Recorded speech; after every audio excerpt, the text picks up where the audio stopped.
This week on Not Another Shooting Show. People trained don't go through Wichita. So he's like, I can't take off shooting. And I'm like, but dirt pit. I don't get high off the guy in the sky. If you want to rob a bank in Nebraska, you do it during a Husker game. Fuck me. He's Jeff King. I'm Andy Erickson, and this is Not Another Shooting Show. We go to a little town in Missouri, Poplar Bluff. You know, it's down in the southeast corner of the state. You know, over there by Highway 60 and 65. You know what I'm talking about, right? Yeah. Totally. Sure. So police say a shooting that left one man injured appears to have been a self-inflicted gunshot wound and accidental. According to the Poplar Bluff Police Department, the shooting victim was uncooperative and indicated to investigators that he would not help with the prosecution of himself. Okay. During the investigation, police learned the victim, who was a 23-year-old man from Poplar Bluff, had a handgun and disposed of it before contacting law enforcement. But guess what, Jeff? They found the gun. Oh, good job. It was probably in the garbage can outside. The shooting was reported a little after 2 p.m. Monday, August 26th, so last Monday, in the 1800 block of South Broadway. He was shot in the leg, taken to a hospital. Now, I was just curious, where the hell is Poplar Bluff? Is that near Kansas City? Or is that near St. Louis? Well, no, it's way the fuck, it's almost Arkansas. Way southeast corner of the state. And then I did a Google search just to see if there's a better story about this shooting. And so I searched Poplar Bluff accidental shooting.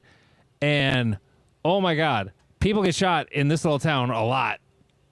Don't move to Poplar Bluff, Missouri. I'm sorry if anybody's from there, but if you are, your town scares the shit out of me. So, not anything I'm interested in. I have another guy who shot himself, except this is a little, most of the time when we do these idiots that shoot themselves stories, it's purely stupid. This one's I'm not giving him a pass, but at the same time, I understand. A guy got attacked by a bear and accidentally shot himself. Nice. His name's Tyler Johnson. He's 32. He's doing a video afterwards. I've got the audio I'm going to play here. They got a makeshift tourniquet, which, by the way, hunters should carry tourniquets. I always do when I'm hunting, especially if you're an archery hunter. Jesus. I'll mention this real quick. Steven Ranella has this audio book you can download. It's campfire stories. I can't remember if it's the first one or the second one. There's this awful story of this guy who took his own face off just tripping and falling on an arrow. Now you don't use tourniquets on head wounds, but it still was just oh, God. So anyway, he's in Alaska, Kenai Peninsula of Alaska. They were hiking off trail, as hunters do. They don't stick to trails typically. And he ends up having to shoot this bear. It's kind of crazy. Here's the audio from the video from the New York Post website. Okay, well, as you can see, we have a brown bear here. We were hiking through some pretty thick grass here. We startled her, or him, I'm not sure. And it came charging at my dad. He made some noise. It went to you. And then it went straight to me, and thankfully, when I was falling backwards, I was able to unsheath my pistol, and when he was on top of me, absolutely unload like a motherfucker on top of this guy. So did I. So did my father. I'm not sure. I did shoot myself in the leg when I was falling backwards, right here.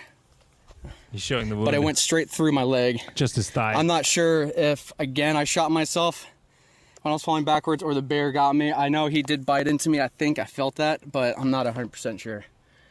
Yeah. So his foot's all fucked up because the bear was chewing on it. It's giant grizzly bear. And then the wound is in his leg.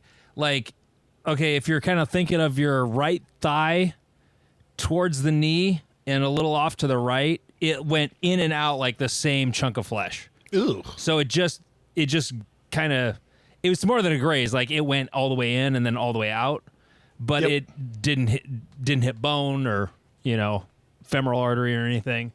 Right. He just had a bandage on that. He had a tourniquet for his foot because that looks like it's chewed to shit. But that's why, I love hunting, but I don't want to hunt in Alaska. like, because they were just walking through brush and surprised the bear, and the bear's just reacting. It was just Right. two living creatures fighting for survival, and that's all it was.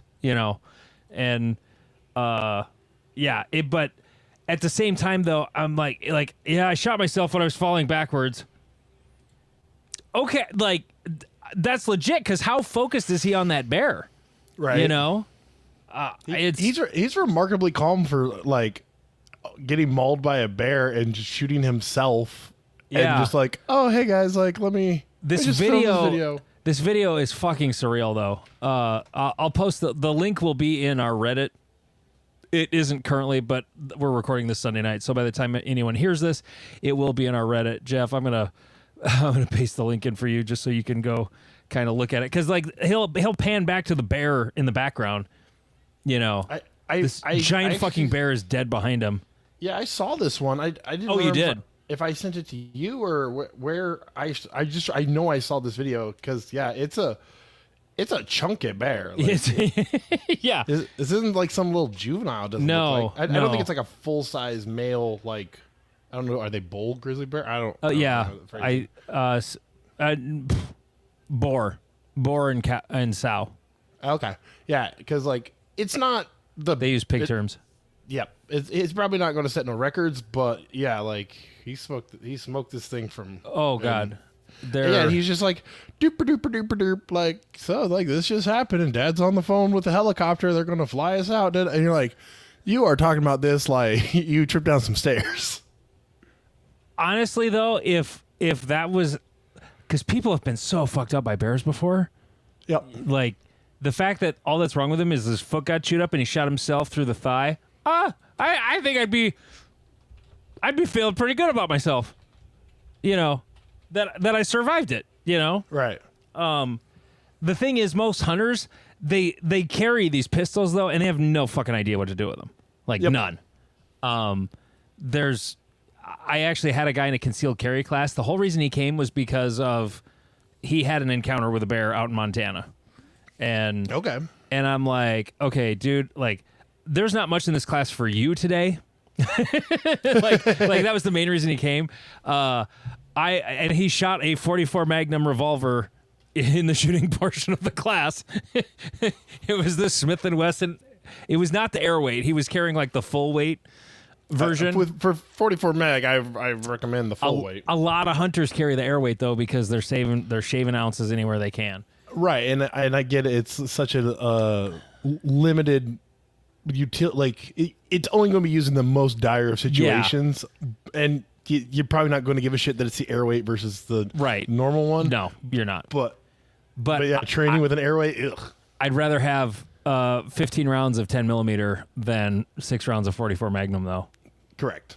That's just me. Anyway, patreon.com/notanothershootingshow. You subscribe there. It's just $3.57 a month. That's a revolver cartridge. Did you know that? Yeah, you knew that. You get an extra episode every single week, and that means you get 2 whole episodes. Everybody gets a little bit of the second one, but you get the whole thing for just $3.57 a month. And that's not just one episode a month. That's like every week. So, something we haven't done in a while because, well, once Cornhusker and Great Plains were over, we didn't do it, but interesting matches coming up that we are going to pimp. It's mostly like for our friends like regionally here in the upper Midwest, Area 3, whatever you want to say. But, if you happen to be traveling through our part of the country, here's some cool matches that might trip your trigger. My club is doing a PCC match on September 7th. PCC only match. Oh, okay. On September 7th, if you search SRSC on Practice Score, you'll find it. SRSC on Practice Score. That's for Sioux River Sportsman's Club. PCC only match. So that's the thing that's coming up. We are doing our dark match on October 19th. That's going to be a hoot. I have a slightly something new for the dark match. Ooh. Just a little something. It's not huge, but it'll add some flavor to the match. We added the backlit targets at the last one, so you had to actually illuminate the target to verify whether or not you were seeing the right target or not. Or if you just stage planned well, you'd know that as well. Right. And then you guys are doing a rifle match again.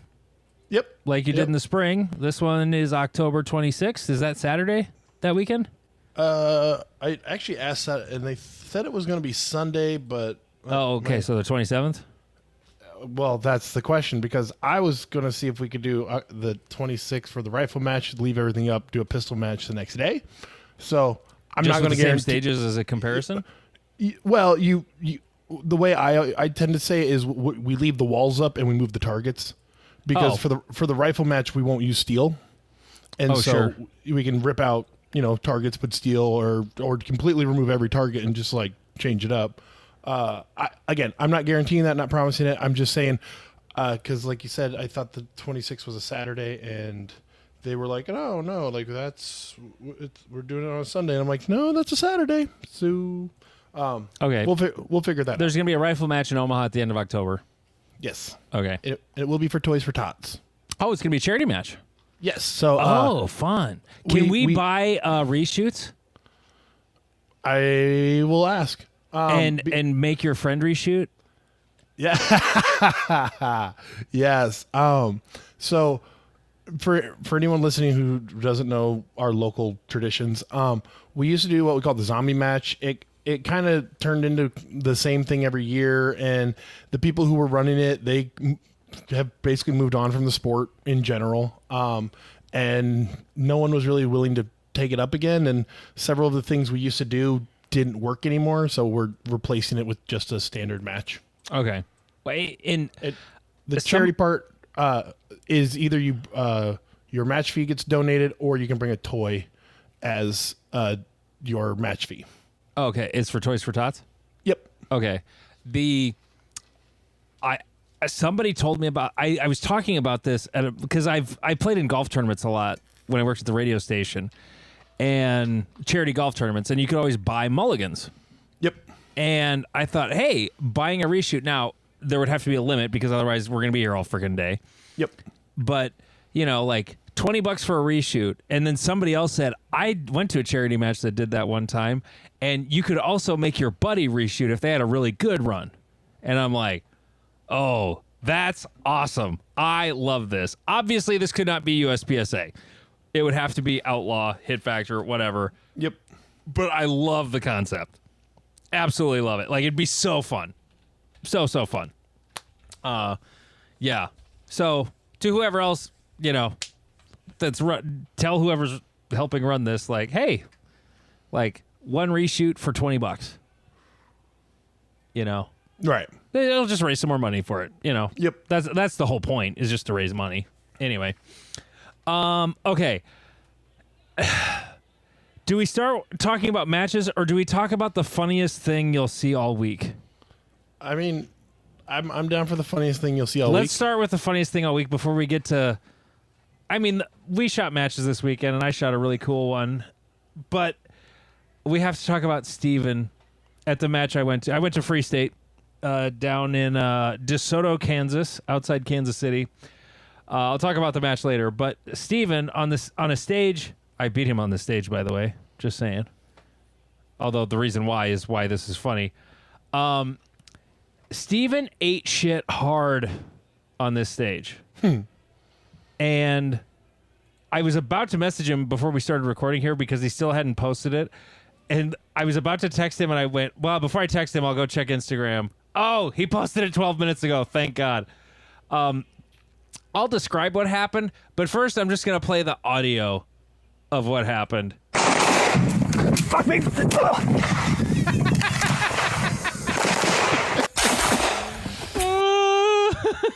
So he's leaving a position, and somehow he trips himself on his own feet. It's sort of like the guy in, like, someone make a meme out of this video with the guy from Saving Private Ryan, the sniper guy. Yep. My buddy Anthony does those. Oh God, this is a perfect one. Somehow, as he's like leaving a position to move forward, he just trips on his own feet. Like he literally put his left foot in front of his right foot and tripped over it, and and then he completely ate shit. It's so funny. Fuck me.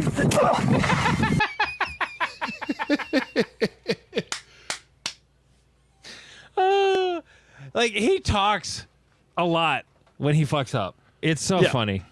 If you have not seen it, it's Fat Abs on Instagram or in the Not Another Shooting Show Reddit page, r/NASS. Oh, have you ever eaten shit hard at a match? Multiple times, yes. I'm trying to think. I don't think I've ever actually fallen down. I'm an expert in it. I almost fell down at Cornhusker one year. I was coming around the corner and that's when I found out, I need new shoes because these are not grippy enough for gravel. But I fell at your match. I fell at several matches in Omaha. I fallen at a steel challenge match. how the fuck do you fall at a steel challenge? Like the one stage where you move?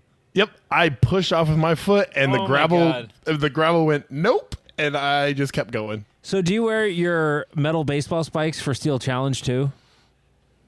Maybe go fuck yourself. Honestly, like, and I kind of gotten a little bit of trouble for it. At least I got a don't do that again from Todd because I shot 7 of the 8 stages in sandals. Like, because what does it matter? Like, I was about to say, like, steel challenge is a sport you can probably shoot in flip flops. You can't? I think that might be more of an ENPS or Eastern Nebraska Gun Club. Like, you're not supposed to have sandals like on the bays or something like that. Well, I'm not a big fan of sandals at shooting ranges just because I don't like my feet getting that dirty. But so I wore my slides and then, like, when it was that stage, yes, I put on my cleats because I'm a tryhard at all times. But yes, I have eaten shit. I came around the wall at Great Plains 2 years ago and rolled my ankle and went down hard as fuck. I'll post that video. You'll hear me like cuss up a storm. Where else have I fallen? was that on the 100-yard range? Yep. Yeah. Because it was that one where Was it the really cool one and where everyone's plane was different? Was it that year or was it the year before? It's the one where like you engage like from the start position. There was no 50-yard steal. This was you engage like 3 or 4 targets from the start position, and then most people just jammed around that wall. Yeah, off to the right. Yep. Okay. That was that year. Okay. So yeah, that was. I mean, it hurt a lot, but it hurt my pride more. Well, I was very, very, very upset. And but yes, that's when you started wearing spikes. That's when I started wearing the steel ones. And one time I think the steel ones actually made me fall. The ground was frozen in Omaha. Yeah, metal spikes. If they can't dig in, they're worthless. Yep. And so I think it was like a March match, or maybe it might have been like February, where we had like a 70-degree day, but of course it was like freezing the day before, or like a 50-degree day, I guess. And I just watched my foot. I go to stop in a position, or I missed a position, so I was trying to go back, and you just see my foot just slide forward. So we shot matches this weekend. I've literally shot 3 matches in the last 4 days, including today, the day we're recording. We had a club match Thursday. I didn't shoot Friday. Shot Free State Saturday. Shot another club match, classifier match today. So I have shot a lot in the last 4 days. And first, we'll talk about Free State. Free State was awesome. If you are in the market for a match, like I would like to go somewhere for a match that's going to be good and run well, I would say Free State is one of these. It's the range is pretty cool. I'd never been there before. Okay, it's a nice range for sure. It's a very nice range. The facility's great. They actually have like a nice clubhouse that if no one's looking, you can actually use like an indoor bathroom with air conditioning. Yeah. I cooled off for a little bit in the air conditioning, and all the bench rest shooters were looking at me like, "What the fuck are you doing in here? You ain't from around here, Flashy boy." pistol boy. People trained don't go through Wichita. Unless you're a horse or a cattle. If you've never seen Planes, Trains, and Automobiles, that's a movie joke. So yeah, the match was great. The thing that's really cool about that range there at Mill Creek is they have some really good sized bays and unique bays. That bay 5 all the way on the end, it's like I don't know how many yards deep it is, but it seems like it's about 60 yards wide. Yep. I mean, I would guess it seems wider than it is long, if that makes sense. Yep. No, you're right, because you're talking about bay 10. Well, what they normally put like their 10th stage on, and everything's really far away. Yeah. Yep. I'm gonna try measuring distance. Well, at least the usable part of the bay, I guess. Let me say that. Usable part in feet is 126. That's like what in yards? 40. 40 yards back to front. 40. Okay. Yep. Okay. And then wide. Let me do another measurement here on the Google machine. It's 145 feet wide. So it's like 40 yards deep by 50 yards wide. And there were a couple of targets on the stage in that bay where the stage was pretty normal sized, except for 2 targets that were way the fuck off to the right. And it was really cool. I liked it a lot. It made for a very, very fun stage. I'd never shot a stage quite like that before. I thought it was pretty cool. Yep. And the rest of the bays are all very, very like they've got their pizza bay. It's like a triangle bay. There was like a couple of 35-yard poppers in that bay, full-size poppers. That's the one right next to the clubhouse, right? Yep. And that's the one I posted video of on Instagram. And there was also 2 paper targets that were even farther away than the poppers. And the clear target, I shot Alpha Charlie. The one with a partial no shoot, I shot 2 Alpha. Go figure. Nice. But no, it was very, very, very smoothly run. I will say, our last stage, there was one stage where there was a backup. There was a double bay and 2 stages on one bay, and I think the stage that was on the left was fine. The one on the right, I think, was too much reset, and it slowed things down. And it was really the only bay where this happened. Like every other stage was just humming along, just flowing. I mean, we would catch up to the squad ahead of us here and there. And I was talking to Vince.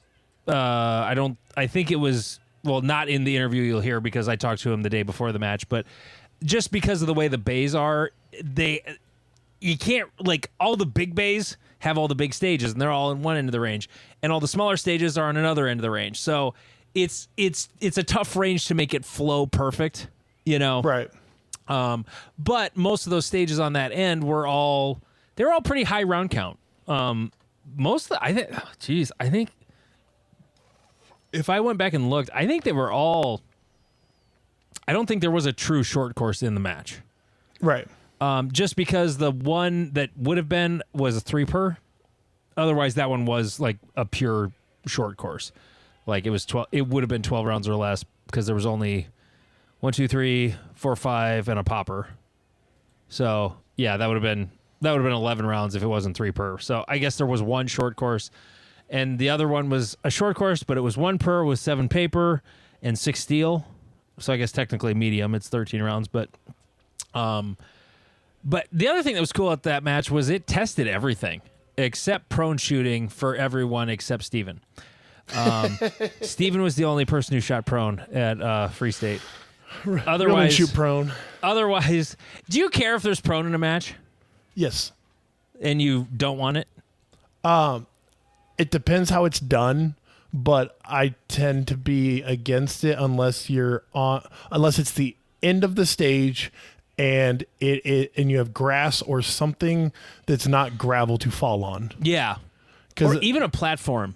You know, right. Like Area 3's prone was usually a 3-foot platform that old guys could lay on. You know, right? And that's pretty reasonable. Yeah, I didn't care. Well, I'm specifically thinking we had 2 at Great Plains like 3 years ago, and this is actually one of the first interactions I had with Tanfa was me complaining about this. But we had one. Wait, my Great Plains or Great Plains in Omaha? Sorry, apologies. Cornhusker. I think it was like the first year we ran Cornhusker. There was prone. Well, there were 2 shoot under the wall stages, and I had to go prone because I am an adult-sized male. Oh, okay. And one of them was you were in a like steel challenge box, and so that you couldn't actually like prone out, and so it was like, okay, cool. I love a low port under a wall. It was Bay 3, and you had to shoot under this wall to engage 4 poppers, and so I was like on my knee, on my side, trying to like get around it, and I was butthurt about that one, but at the same time, like Scott had one at Iowa 4 or 5 years ago. That's where I met Marvin, and they were just throwing like wood chips down because it was raining and it was all nasty, and I just committed to it. It was like you went left, you went right, and then you just like plopped down for it, and I just fell over because I was like, I don't know a faster way down. And it was like a pure prone stage. Yep. Okay. No, I like prone. I don't mind it. Like when the Steger ran Wisconsin section a few years ago, there was a pure prone stage in that match, and it was actually right at the start of the stage, if I recall correctly. Well, yeah, because I shot that match as well, and like you had to go up some stairs and up around the top, and then you could prone out, then you got up and went up and did the stair thing, or I saw some people just do the stair thing, come back and go prone. Yeah, and to do it last. I did it first. It was before my knees were really shitty, so I just did it right away. But no, I think it's fine. I don't have a problem with it. It was the only thing they didn't do at Free State. They also did not do a Cooper Tunnel. So, but otherwise, as far as shooting skill, like there was no weak hand shooting, but there was strong hand shooting. Every stage that had like I can say that the stages were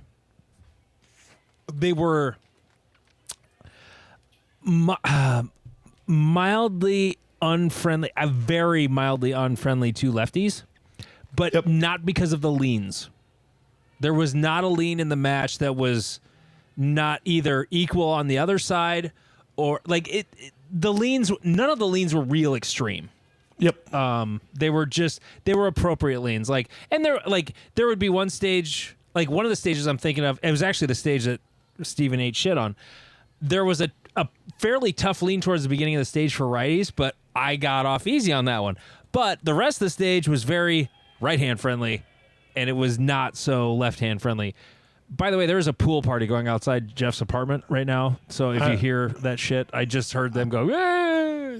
They've been going since like 2:00 in the afternoon, and I'm just like, guys, how much alcohol have you consumed? Yeah, that's impressive. But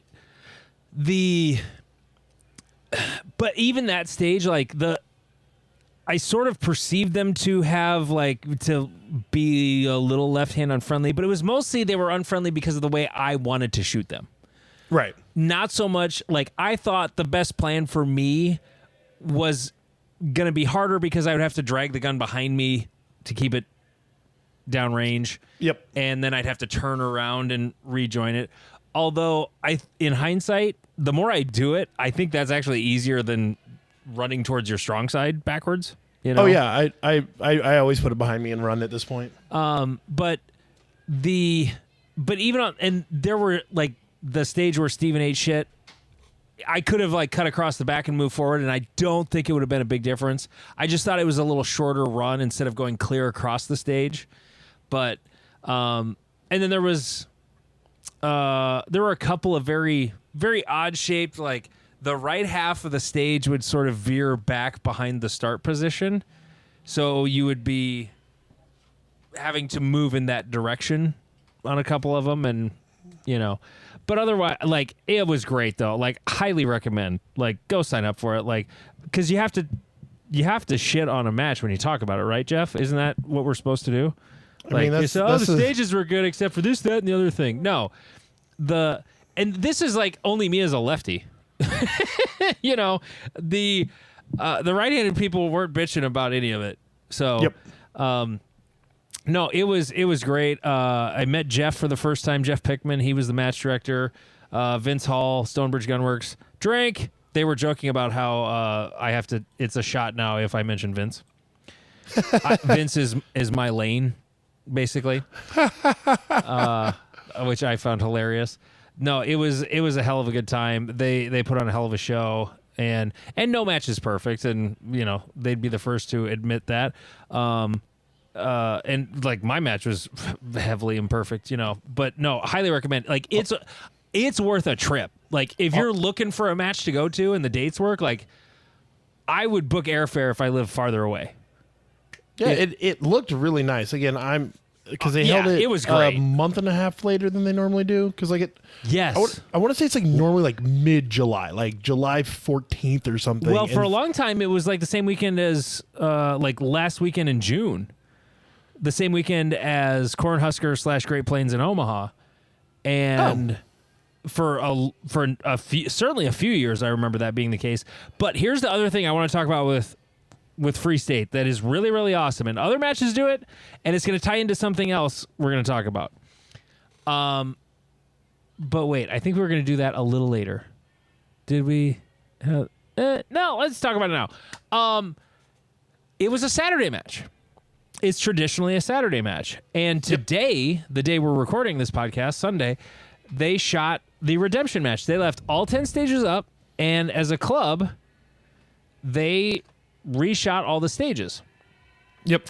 And that's pretty cool. Yeah. Here's the thing I like the best about it, though, was I remember thinking, like, towards the end of the day, oh, I have to drive all the way back to Sioux Falls tonight. 5.5 hours from Mill Creek Rifle Club. That's going to be a long drive. Good thing it's Labor Day weekend and I have one more day off tomorrow. And then I realized, oh, wait, I have 2 days off because this is a Saturday. Yep. I loved it. I love Saturday majors. I've just sort of gotten used to it being on Sunday. Right. The first club I ever shot at here was on Sunday. Yep. That's just how it was. And how do you feel?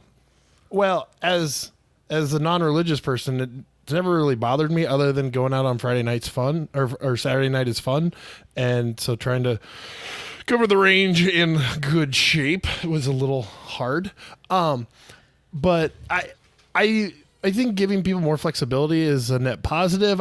We tried to move my pro-am matches to Saturday, and we haven't seen an uptick in people. But I have also met people that are like, oh yeah, like because of church or religious beliefs, they're like, yeah, I can't do anything on a Sunday.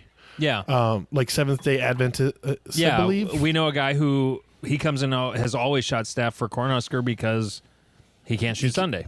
Yeah, and so I think giving more options is a net positive, and like, there's also an idea of like, there's no reason that the staff actually has to shoot before the competitors. Like, you could run the normal match on a Saturday, and then like all the locals just come back out on a Sunday, shoot it like a normal match or whatever, and then like clean it up and tear it down.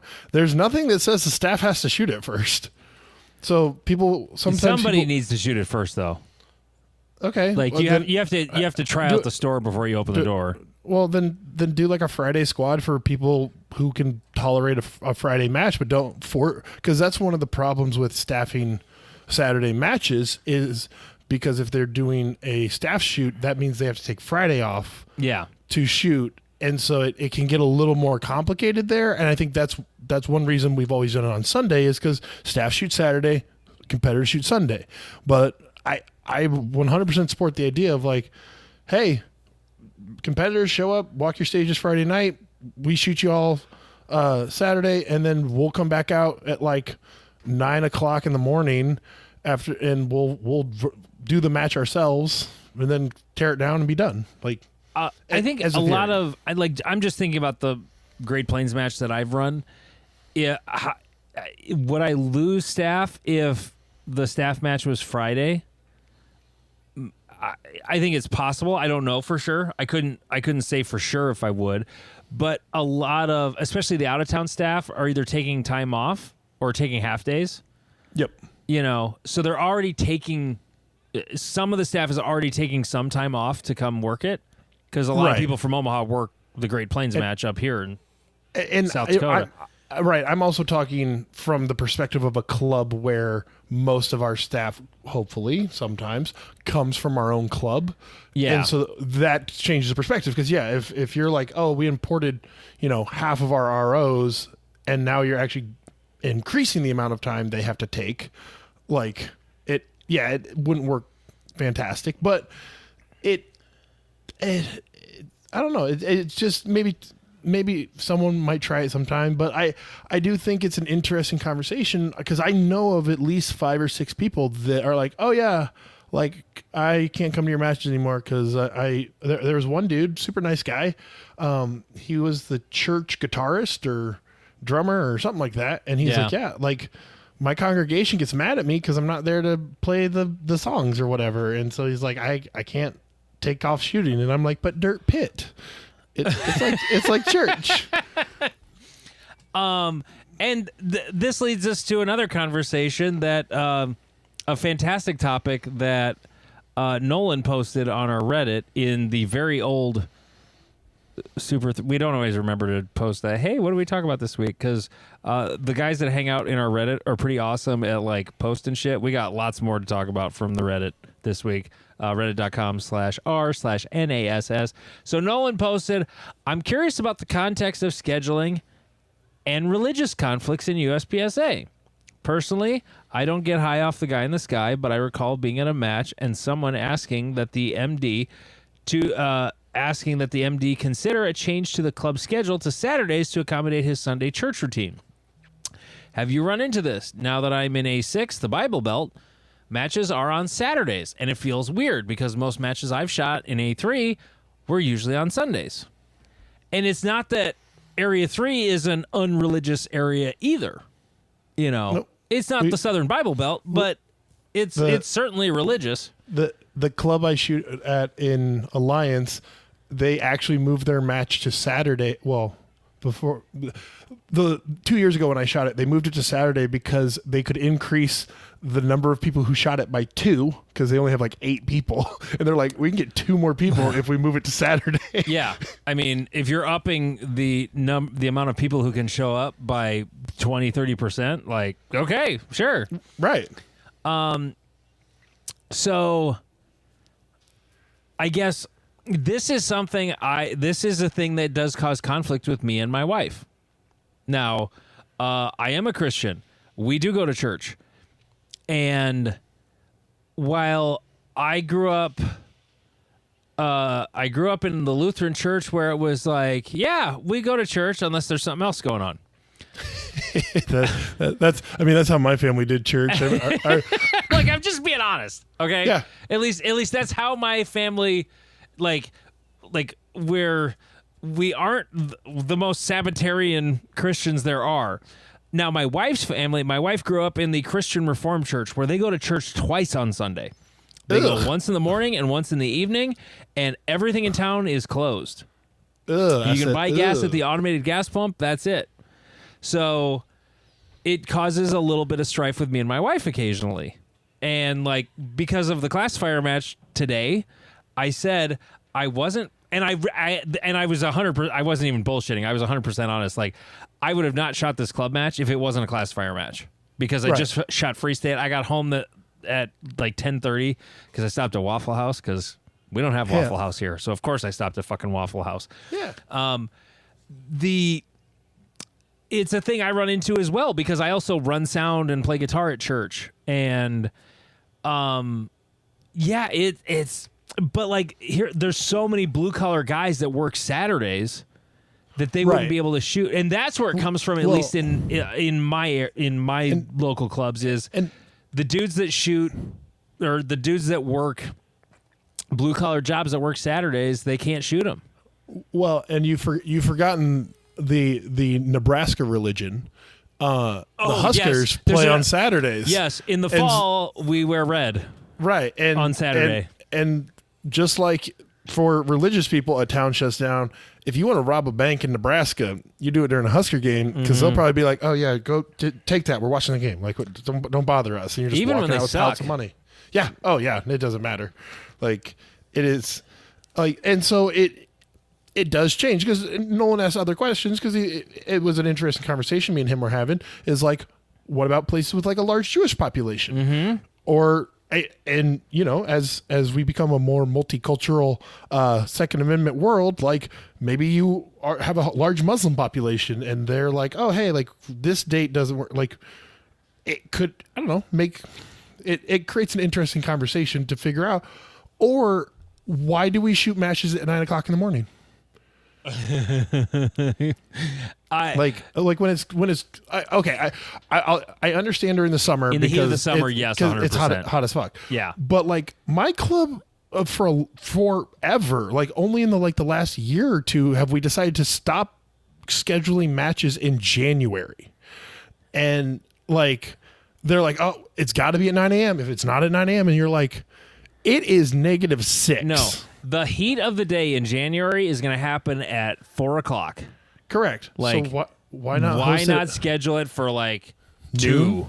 2? Yeah. Like what it. And so I think being more receptive to your audience could be a net positive. Like, because you guys do a Wednesday match, correct? I think I'm going to change it to Thursday. I just picked Wednesday because I just picked Wednesday. I didn't know. I didn't have a good reason for it. I just chose weekdays because the Sioux Falls Club does the big Sunday match on the weekend, and I didn't want to try to compete with that. We have had Saturday matches here and there, not in a couple of years. I think I'm probably going to do. I thought I was going to do a classifier match, but I don't think I will. I just want to reshoot one of them classifiers from today. Damn it, fuck. But. You know, like I think I'm actually going to shift it to Thursday because there's a lot of apparently there's a lot of trap leagues on Wednesdays, and there are some trap shooters that shoot USPSA. So, I think we may end up changing that. But no, like at first, when we first started our club at my gun club that I'm a board member of, we were holding Saturday matches, and it was specifically for this reason. For the Sunday crowd who was missing it, and so I didn't have to argue with my wife. Yep. 100%. There's a guy that, I mean, part of it is he shoots all of our weekday matches, but you know, he's a Northwest Iowa boy from most people who live outside of this area are not going to understand this, and probably Jeff won't either, but if you live in Sioux Center or Orange City, Iowa, like, you don't do anything on Sunday except go to church. Like, you just don't. Like, it's a societal thing in these towns. You just don't. I've heard about this, and it makes me terrified and scared because I have ADHD and I get bored easily. They're very Sabbatarian. Now, if you're traveling, it's okay. I'm a traveler. Yeah. But no, you don't do anything on Sunday. And it's just how it is. But he's at every single one of our weeknight matches. Right. And or people with like a lot of responsibilities on the weekend. You got kids or whatever, but maybe a Wednesday night you're like, hey, because your Wednesday night match, is it 3 or 5 stage, or how many stages? We usually do 2. We'll do a classifier, and I try to use a short one. Yep. And then I'll just come up with some sort of crazy speed shoot. Yep. And then medium and a long course. So you get 4 stages. You get 4 stages, some flavor. Big, medium, 2 lights. Yep. And so you can get a nice 4-stage match. Do you normally have 1, 2 squads? Usually 2. 2 squads. We usually have. It's gotten a little bigger this year. Like, we've averaged to like 21, 22. In the past, It's been in the upper teens. So yeah, and so it's getting people through an experience. It's not hard to get people through, especially if you plan the matches around it. So like, I think people could start adapting more. Like we said, running if you are running a Sunday match and you're in a religious area, maybe you start at noon during the spring and fall, or like you start at noon and you're like, we have one 32 round course and like 4 short courses. Yeah. Like because we didn't have a stage with less than 20 rounds today, and we were done by 11:30. Yeah. And we started at 9, so it was like 2.5 hours. Like, it's not terrible. Stages don't have to have 32 rounds. They don't even have to have 26. They really don't. Like I'm preaching from the pulpit here, Jeff. Let me tell you about short courses. There's nothing that gets me harder than shooting an 8-round stage that's fucking awesome. Yeah. There's nothing cooler than a great 8-round stage. I don't care. Like, I want to shoot a bunch of rounds. Well, that, sir, does not make a stage fun, because I've shot really fucking stupid 32-round field courses before. Oh, yeah. And I have shot very few awesome 8-round stages. And it requires more effort. Well, it does, but like, in all honesty, like the best 8-round stages I've shot were ones I came up with. Yeah. Because no one does them. Nope. And part of it's match flow. Like at my club, if you had an 8-round short course on like bay 2 or bay 3 or whatever, even bay 4, like you're going to create a backup because everyone's going to get through it so quickly. No, but bay 7 you could put 2 of them in there, just like you do for Cornhusker, except make them actual short courses. Right. We also not a couple of medium courses masquerading as a short course. Right, and that's the other, going back to our conversation about like splitting squads and everything. It's like a bay, all the bays need to be a general amount of rounds equal to each other, but that doesn't mean you can't have multiple stages within those bays. Well, I think they need to turn over. Like, I think the sort of the macro view of it is they need to turn over at the same rate. Yes. And you can achieve that in different ways. If you have a small course, have some activators. That slows the stage down. Well, for sure. We had that today. We had a 10-rounder that had 2 activators in it, so it slowed it down a little bit. For you guys, stage designers out there, when I shot the match in Torrington, Wyoming, they used the front of one of their large stages as a short course. So you shot the front part, and there were some steels that were different, and so like I think they had like mini poppers for like the short course, and then they put the mini poppers down and use like a star for the long course. Okay. And so they were able to get 2 stages out of 1 bay. Like I thought it was an interesting way to accomplish the short course, because you're right. I shot the IDPA cleanup match last year, and it was super fun. We shot like 11 stages in 2 hours or 3 hours or something like that. No shit?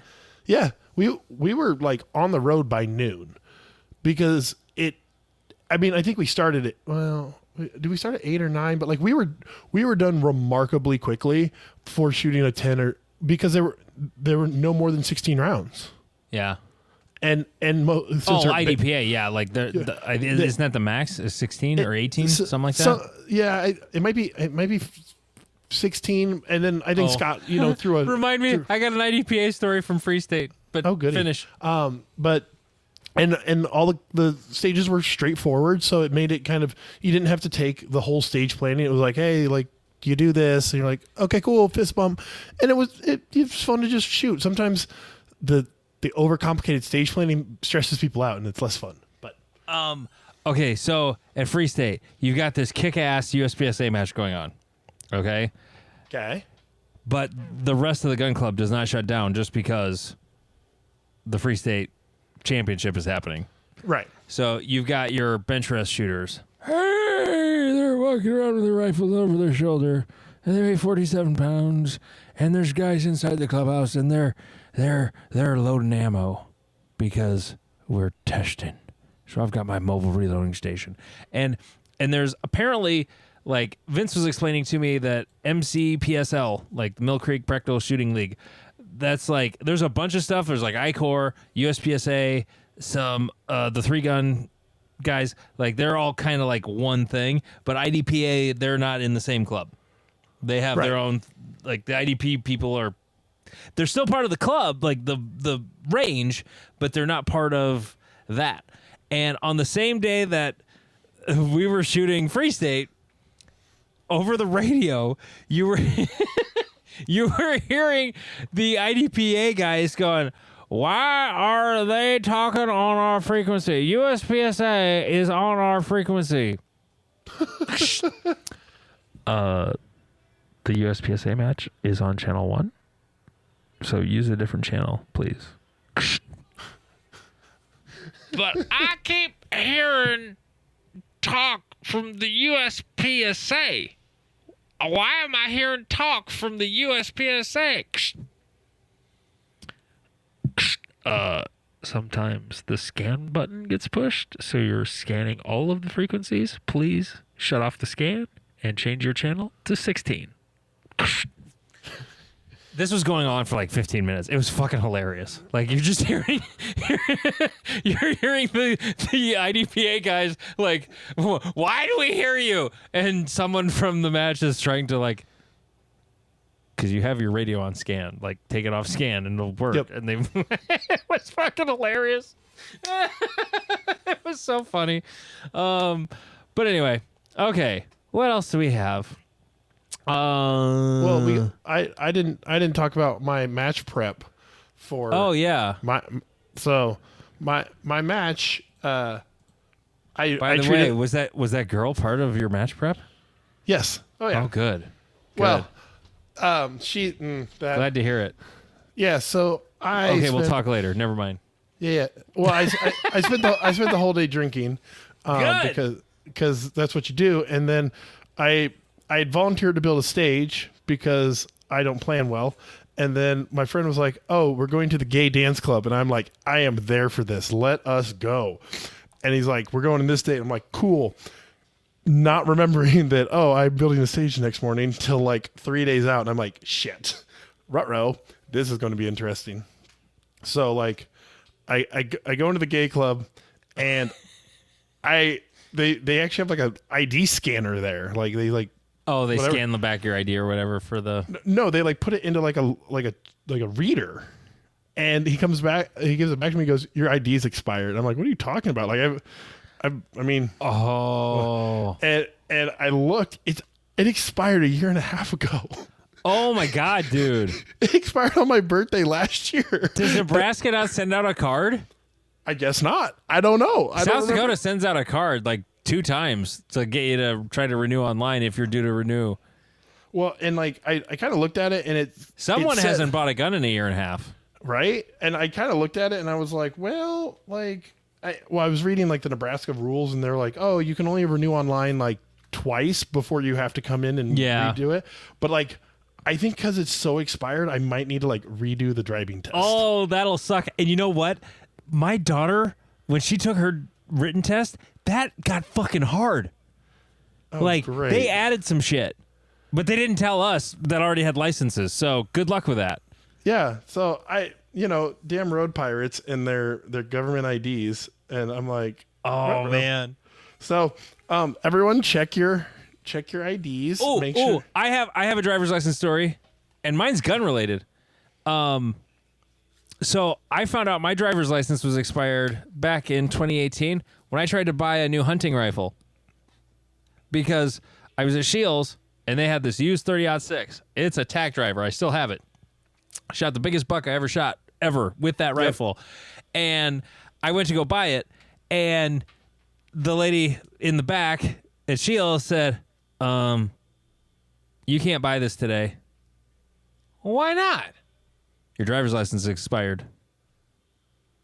Fuck. So I run down. It was too late in the day to do it that day, so that I ended up going the next day and renewing it. It was, although this was not a year and a half later. This was like first part of March. My birthday is at the end of February, so like, yeah. I knew about it. I just forgot about it. It wasn't a year and a half later like you. Dude, like, I'm thinking back, like, I won that P10 at Iowa last year, I think. So a gunshot may not have been doing the transfer. Someone didn't look at your ID hard enough when they did a transfer. Right. Or we also use our concealed carry licenses as part of. Do you not have to? Because that's a state thing. Yeah, I don't. They may have messed up, but I also haven't really bought guns lately. I'll say this. So teaching pistol permit classes, this is pretty interesting. So I had a guy, South Dakota will issue driver's license to people who don't actually live here. They have a PMB, personal mailbox, at there's a place here called Dakota Post. It's like a mail forwarding service. South Dakota law allows you to vote in South Dakota and not actually physically live here. I think we're the only state, or there might be one other state that does this. And you can also get a pistol permit, but there's a bunch of hoops you got to jump through. You have to have a campground receipt that's 30 days old or some bullshit like this. You have to have physical residency long enough. But here's the thing. If you have one of these driver's licenses, you cannot buy a firearm. Okay. Because you have to have a permanent physical address, not the PMB address and all the gun stores know this. Right. So if they see that address show up, because there's only one place in Sioux Falls that does this, at least that I know of. If they see that address, they know I can't sell you a gun. Right. So now one guy was very clever. He rented an Airbnb for 30 days, established physical residency at that Airbnb, changed his driver's license to the physical address because he got a couple of Amazon packages delivered there. So he had his proof of physical address, went and got a new driver's license, and then went down, bought a pistol, and then he changed it back afterwards. Wow. Yeah, gaming the system. But what was the point of that? Fuck. Or maybe that was the point of that. No, I think that was the point of it. Yeah, we were just. I was just telling a story. Licensing. Driver's license shit. Yeah. Is dumb. But So, yeah, so you shot a match, and yes. Oh yeah. So that's where we were. Oh yeah. Sorry. So This is Tangent City, and we still got to work in the interviews from Free State. hell yeah. Steven helped me because you were a bitch. Yeah, correct. Because I was getting drunk. Well, I was consuming alcohol at the gay bar, and I was like, you know what? I'm staying here till 1:30. We doing this. We about this. Well, I found out that if you go to a dance club, you have to go with the right people, because none of my friends wanted to dance, and I was like, why did we come to the dance club if we ain't going to dance? We danced for 30 minutes. I'm like, all right. Well, it hit 12 or 12:30, and I was like, and time to go home. Because the night ended, but the chick I took a picture with is my buddy's former stripper girlfriend. She's not your current stripper girlfriend? No. Okay. Yeah, less interesting. But okay. if I would have wanted to have fun, the owner of the bar apparently saw me, and the word got around. But I showed up at the mat. The word got around that there was a giant in the bar? Well, there's 5 bars. It's a huge facility. And a dude came up to me and goes, "It's you." And I'm like, "What? Hello. I don't know you. What's going on?" And he's like, "You're the one he's talking about." I'm like, "You're not giving me any more information here." He's like, "Who's talking about what?" The owner is like, there's this giant dude. Where is he? Because it's a gay bar. He's a gay man. He's like, there's a giant here. Where did he go? So.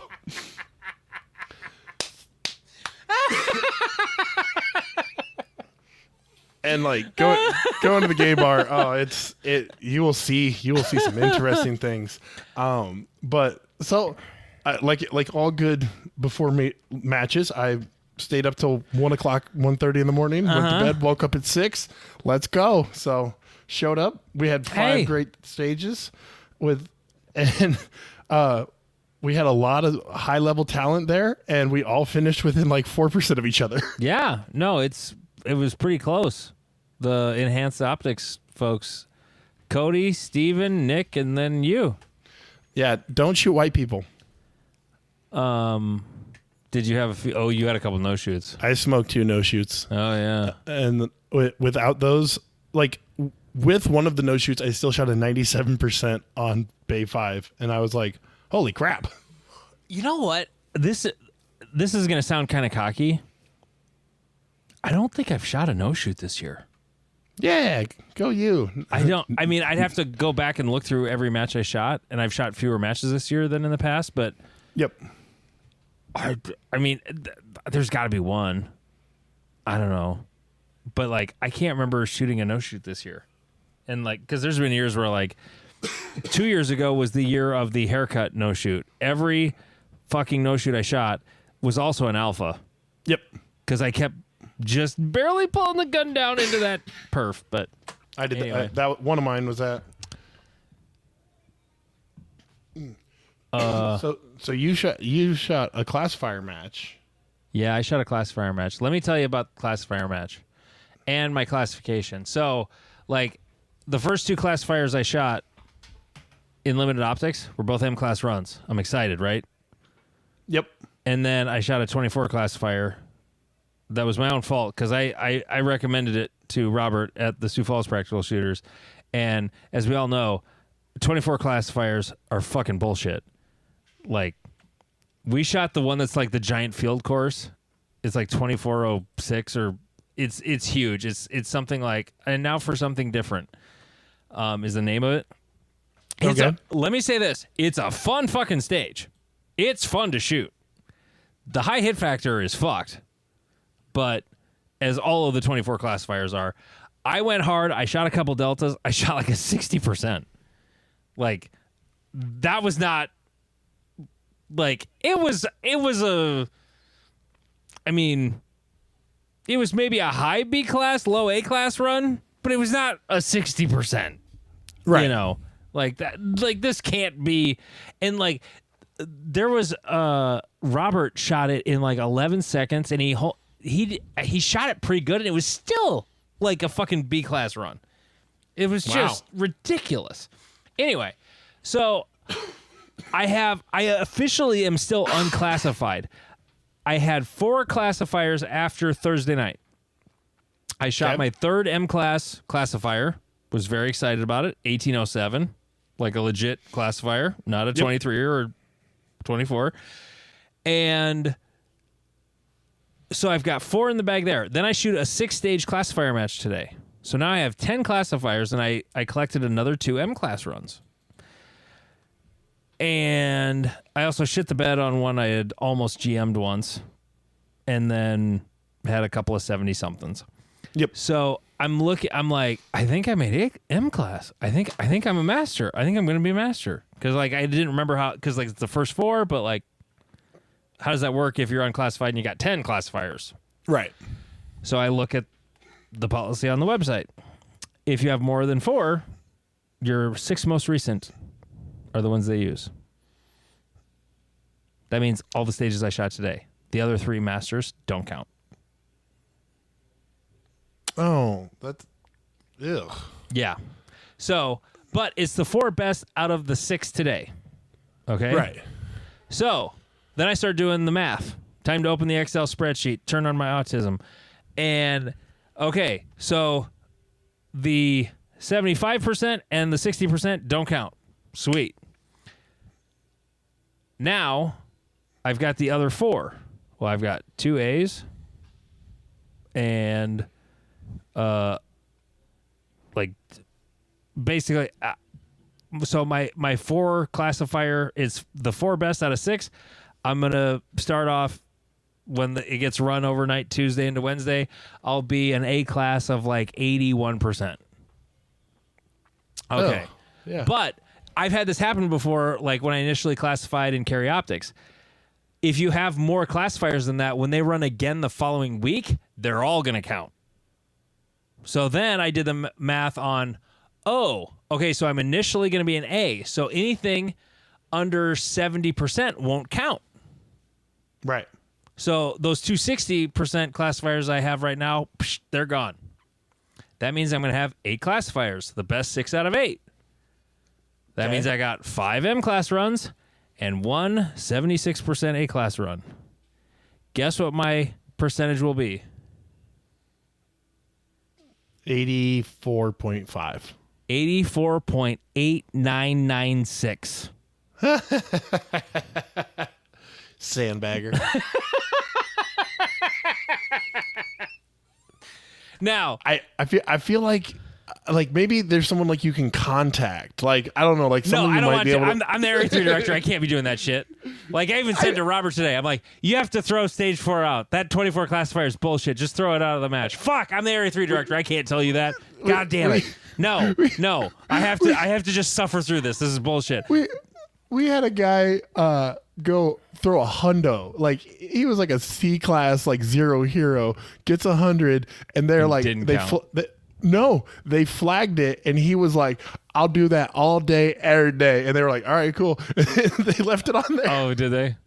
Yeah, I mean, by default, if it's too high, it won't count. But like, you can petition, like, "Hey, I got better over the winter, and it's the first one I shot." You know, like that's a thing that happens. But no, Yep. I'll be an A on Wednesday or today. Today, I'm an A class limited optics shooter, and without shooting a match next Wednesday, I'll still be A class, but my percentage will go up to 84.8996%. Now, the thing I wanted to go look at, I haven't looked yet, but I thought of it. There's the top 20. Right. I have never been in the top 20. You know, like for every class, they have the top 20. Yeah. Guess who the top 20 A class is right now in... Oh, wait, that's carry optics. Let me go down to limited optics. Limited optics. Is it you? Well, not yet, but I'm going to be like... I'll be like the number 3 A class limited optics shooter. Hell yeah. I mean, the numbers will change, so like whatever, you know, ends up being on there. But it's funny when you look back at like the old, if you look at the older divisions like limited, like the number 1 GM in limited, guess who it is? You'll know the name. Rob Latham? Nope. You'll know the name, but it's not someone you will associate with limited. Okay. JJ Ricazza.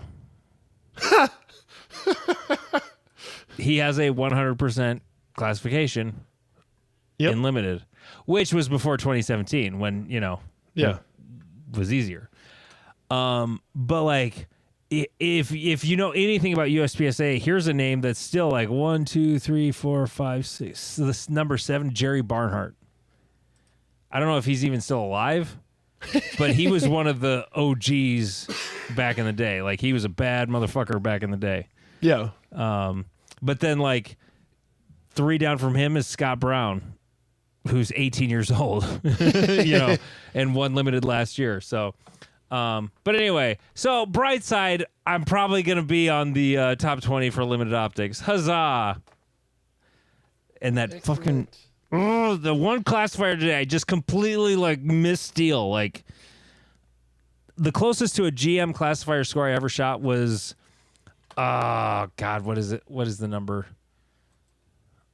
I'd have to pull up my phone, but I shot like a 94.6% on that one. It's the one with, it's 4 IPSC targets. There's 2 at the beginning of the stage, and then 4 poppers you can see in the middle. You go down the alley, and then there's 2 IPSCs on either side. Yep. Or 1 on either side. Oh, yeah. And I've shot that one great a couple of times, and I completely shit the bed on it today. So that was basically what cost me M class. So there's that. Okay, other stuff from the Reddit we need to hit before we... I mean, aren't we at like an hour and a half? Are we? We're at 70 minutes. Okay. I mean, we had a couple things about like prize tables that got We did. a lot Okay. of people talking. Here's what I think we're gonna do. Because I think I'm gonna release the interviews from Free State as its own episode, like a bonus episode this week. Okay. Like, I'll release them like on the same day, Okay. maybe, and I'll release it after today. How about that? Maybe I'll just release that on Thursday because I can throw that together real easy. So it'll just be sort of a bonus episode this week because we had so much to talk about. So like, Yeah. it was hard to not. And Right. and you guys in the Reddit, like, keep it going. Like, I was actually talking to Vince and Craig Oakenfuss. He was working a stage there. He was actually running the tablet when Steven ate shit. Nice. And he posted the picture that Steven posted and in our Reddit. And and I was like, how hard did you laugh when that happened? And he's like, well, at first I was scared. Correct. Because like his pistol does kind of start to come the wrong direction, but he fixes it and he lands appropriately on his chest and, eats shit the way you're supposed to and does all the safe stuff with the gun. But at first when he lost it, like, it started coming the wrong way. So like, I understood that then when I finally saw the video. But no, Steven was perfectly safe eating shit with a pistol in his hand. And Craig was running the tablet and said, at first I was scared, and then I laughed really hard when I realized it. Oh, it was fucking great. But no, he was telling me, Vince was telling me, Drake, that, okay, the excuses about, excuses for poor performance. Yep. That Vince started a few weeks ago, they were literally typing those in at a match. Like they would hear somebody say something and they'd hop on Reddit on their phone and add it to the list. Beautiful. Like, that's why Vince was like, I was like, geez, Vince was bored. No, Vince was at a match and he heard people say shit and then he added it to our Reddit. God bless you, Vince. That was fucking great. Like, it's like, ugh. It's so fun. The Reddit is fun, guys. Just follow it. We're up to 139 members. Alex Mansfield gave us a great topic to talk about here from Manny Talk Shooting. You're going to be on his show? Yes. Jeff was telling me? Yep. Why did he ask you first? Oh. You want to hear the dumb reason why I did it? Why? Because he has a corgi. Because what? Because he has a corgi.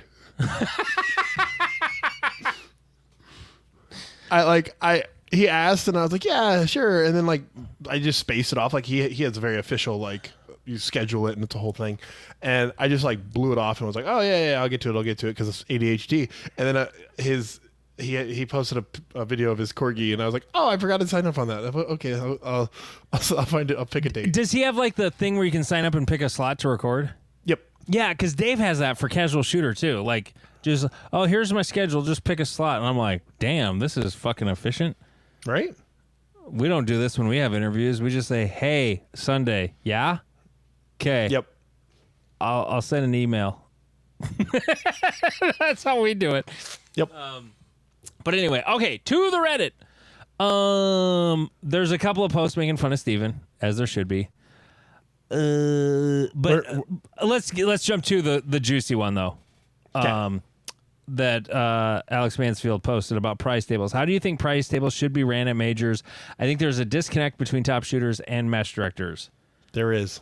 I agree 100%. There is a disconnect. Now, you saw more of the backstory of this, because this wasn't the only place where this got posted. Like, there's a big thread on Facebook that got started about this that I saw. Oh, and maybe that's what motivated this. So I'm assuming this sort of was the impetus for it, but right, because like I saw an AMU shooter post about it, and I messaged him. He's like, "Where's all the prize tables at?" And I was like, "Why do you care, dude? Like, because there's these GMs that travel around shooting matches, and they almost pay for themselves doing it, and they think that the world should accommodate them, where Todd said it best, is he goes, the $100 you spend on the match is the same as every other person's $100, so why don't you just get a ticket for that $100? Like, right. Everyone can get a piece of the pie because everyone was part of it. Like, the C-class shooter probably did more to help put on the match than most of the GMs. Yeah. Like, well, like, I'm just gonna go. I probably can't get to it. Iowa is a match that's upcoming. Let me go to that. I'm going to hit the match breakdown for Iowa. I I gotta go to the registration page for that though, and then match breakdown. Okay, because it'll tell you how many. Oh wait, it's hit factor. They don't have classes. Never mind. But it would break down the number of shooters in a class, and B class is usually the most populated class. Yeah, because that's for every division. Yeah, because they're the people that have committed to the idea that this is a hobby they take seriously. I take it seriously. I'm getting better. I want to shoot an important match, so they'll. I mean, I started traveling for majors when I was high C, low B class. I was still in C class when I started traveling. Yeah, so it's like, the disconnect I think is that top shooters are like, you must reward us for the work we put into this, and we're like, no, we don't. Like, literally, I don't think all of them are like that. I don't think all of. There's a number of them, because like if you think of the old food pyramid from school, if GMs were the sugars at the very top of the pyramid, someone told me the best way. They go, they're at the top of the pyramid because you can take it off and nothing changes. if you removed every GM from the sport, the matches still happen. The matches still happen. The ROs still show up. But if I got rid of remove all the B class shooters. You're like, oh, the sport everything dies. Is right. Everything's, or even if you remove all the C class shooters, every club dies because we put them on. They're the ones who pay for the targets and the walls and the poppers because they show up every month to put their $15 in the pot, and so their money is just as important as the GM whose slot was probably comped by their sponsor or whoever. And I was being snarky when I posted like what privileges should they get, but it's like within like jiu-jitsu, a black belt tends to get like a free entry to what, because they're like, oh, we want this to be more serious. And I'm like, I don't believe any GM should get any special treatment because the C class, B class, A class dudes are the ones who are actually making the match happen. I mildly disagree. I'm not going to advocate for this. Like, I'm saying this, and I'm the Area 3 director, but like, this isn't anything I'm going to do a proposal for. But like, I've kind of thought this in the past before I was an area director. If you won nationals the year before, you get to shoot nationals the next year for free. Okay, yeah, for that one person, cool. For that one person, that 1 year, if you win it, you get to shoot for free the next year. Yeah, that returning champ. Sure. Yeah, the returning champ gets to shoot for free. Like, regardless of their sponsor, whatever. You know? Because there's been national champions who aren't like heavily sponsored, you know? Yeah. So, and so another piece of this that is more from the match director side of it is it's complicated and annoying, and you have to find a job. It's a huge job to assemble a prize table. You have to staff it so that because someone's got to watch over everything. Someone's got to be going around, having people draw whatever or do whatever. Like, well, it depends on how you do it. If it's during the match, it's got to be staffed, or people have to be running around doing it during the match. Right. If it's after the match, which makes people stay later, which also helps you tear down, though. That's the whole reason I started doing a prize table, in all honesty, was because the first time I did it with just a few prizes, people stuck around to fucking tear down. Right. People will stick around for it. But and then you get the people who are like, well, like, I should, here's my ticket. My buddy's going to pull for me or whatever. And you're like, no, I don't do that at Great Plains. You got to be there, period. Right. Because I know Kansas did that several times. Area 3 would do that too. Yeah. Like so the Sherwin Area 3. Yeah. And so, but like you said, either the match director who's got 17 other projects they've got to be doing has to solicit sponsors or take a portion of the match fee and go buy stuff. And there was somebody in there was talking about how, well, the sponsors all take care of that. Well, not at every match. And like, I know there are some really big matches where they do take match fee and go buy prizes with it. Like, that is a thing that happens a lot. It's not all. Now, some matches probably are because they're really connected. They've got a long-term relationship. I don't have that. Right. And I'm going to be 100% honest. This has nothing to do with like me disliking sponsors or not wanting sponsors, but it's a ton of work. And I don't have time for that. If I had a dedicated person who could just go contact all these companies and do it, the sponsors we had this year, it was pretty. I'm being very transparent here. I knew that Brian would sponsor Hunter's HD Gold. He's a subscriber to the podcast. Thank you, Brian. Hell of a guy. I also, by the way, he was on Joel's podcast, and I found out why my first pair of his glasses started forming little cracks in them. It's because they went from cold to hot or hot to cold too fast. Oh. It fucks up the coating. That's the thing. Right. My other pair has been fine. Yep. But I knew Brian would sponsor it, so I submitted the application. Boom, I get the certificates, and John from oh shit, I'm blanking. Outdoor Dynamics, Reman Ammo Company. He contacted me during all the hullabaloo and was like, I'll sponsor your match. Hell yeah. Okay. Thank you, John. Outdoor Dynamics. Thank you for sponsoring Great Plains. I welcome the sponsors. I just don't, and I want to give value to the sponsors, but I don't want to spend a bunch of time asking and it's just something I don't care to do. Right. I'm not saying it's bad or wrong. I'm just saying I don't want to do it. Yep. And so I put very minimal effort into it. So we had literally, I think we had 3 sponsors or just the 2? We had 2 or 3 sponsors who gave us free product for the match, and the rest of the prizes I bought. I spent $3,000 on the prize table. And if you remove that $3,000 I spent on the prize table, it would lower the match fee by about $20. Right. Our match was $124. So that's sort of the reality of it. Bigger matches, they may be getting deals on stuff, but if there's a match with 20 guns, they're buying those guns. Unless they've got a really great connection, Robert from the Paracast commented about Utah State's going on this weekend or happened this weekend. And he had mentioned that they had 22 guns on the prize table. And I said, match buy them at cost or were they free? And he said a little of both. We have good sponsors who like doing guns and we have FFLs who get them at cost. So they're paying for some of them. They're not paying for prizes to hand out at matches is a thing that happens. And now if there's no prize table that I'm not paying for, does that mean the match drops in half cost wise? No. It's still gonna, we still got to pay for staff. That's the biggest expense. That is a bigger expense than the $3,000 prize table, because that's like a $4,000 thing for my match. So, yeah, I just don't care about prize tables as a competitor or a match director.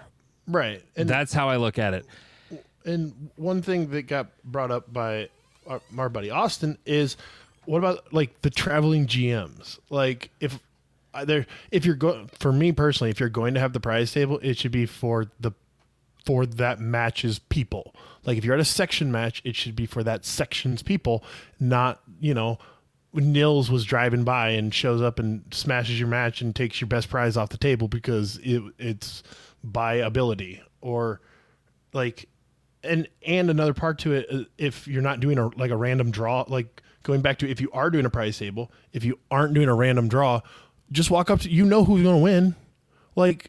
Cornhusker, it's okay, hey Craig, here's your open one. Lane, here's your carry optics one. Cody, are you shooting limited carry optics? Okay, I don't want to just walk up and give them money.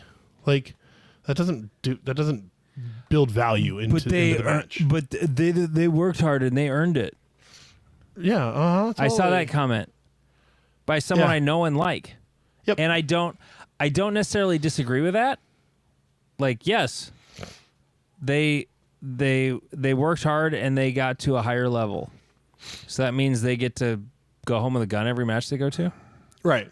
And that kills people's motivation to show up. If let's say, there's $1,000 prize for each person who wins their division, and they're only giving it to the top dude, why am I going to that match? I'm not winning. Yeah. Like, okay, so the 16 people that might be competitive will show up. Like, this is what happened to like 3-Gun had this problem. I think like some PRS matches are known for having this problem, like, or long range matches where it's like these dudes just travel around winning $2,000, $3,000, $4,000 scopes and rifles and blah blah blah, going in the parking lot and being like, all right, who wants it? Like, and like that's how they pay themselves, and it feels shitty. So Yeah. I'm against prize tables. I'm against cash payouts. I like show up, shoot your match, have fun. I'm way more against cash payouts than prize tables. Way more. Like, it's part of the event. Like, there's goodie bags. Like Area 3 would hand out goodie bags back in the day. You know, you got your Hornady bag, and it had a bunch of shit in it, and it was mostly like gun oil and A towel and maybe there's a towel, some Hornady koozies, you know, whatever. a hat. A hat, yes. That's the I won a Boss holster at Free State, by the way. Thank you, Ben Steger Pro Shop, for sponsoring the match, and I got my Boss holster hanger that I actually needed another one, so I was quite happy it was there. I actually turned down. Okay, drink. I turned down a Stonebridge Gunworks slide milling for the Boss holster, even though the value is much higher. Yeah. But I don't need one of those, and I need a Boss holster. So, Yep. or a Boss hanger. But where was I going with that? Shit, where was I going with that? Fuck, I had a point, and it was a good one, too. I don't Cash remember payouts. what it was. Cash payouts. Oh, yes. I don't care for cash payouts at all. As an event, like, I was talking about the goodie bags. Like, yeah, you got the thing. What my point was there's a thing I got in a goodie bag like 6 years ago at Area 3 that I still use to this day, and I love it. And it's the little double alpha belt loop hanger thingy that I have strapped to my range backpack. Yeah. That's how I attach my belt, and don't forget it. Right. And it was part of the goodie bag. Like, of all the shit I've won at matches, I'll say the binoculars that I won at Multi-Gun Nationals last year and at the Pier 3-Gun match back in the day. I've won 2 pairs of binoculars. They're very handy for hunting. But I just don't give a fuck about the prize table. I just don't. Right. Like, I have won some cool things on prize tables. You know, I've won some dots. I've won receivers for ARs, upper receivers. I've won a barrel for an AR. My favorite is when the prize table has These were something 3-gun to do- matches, by the way. Yeah, well, Todd was telling me that he won AK mag extensions at a Steel Challenge match, and I'm like, yeah, your what? prizes should match your. Oh God! Right. So, but the cash payouts for me, that it's just, again, should every person at the match just walk up to Lane and go, "Here's $5," or walk up to Cody or Craig or, you know, whoever. Lane's just my easy example because he wins all the matches around here for Carry Optics. But it's like, so should you walk up to Nick Walden and be like, "Here's your $10, dude," like, and everyone just has to bow before him? It's like, no, fuck off. I don't like cash payouts. Lower the match fee. Put more people in the match. Fine.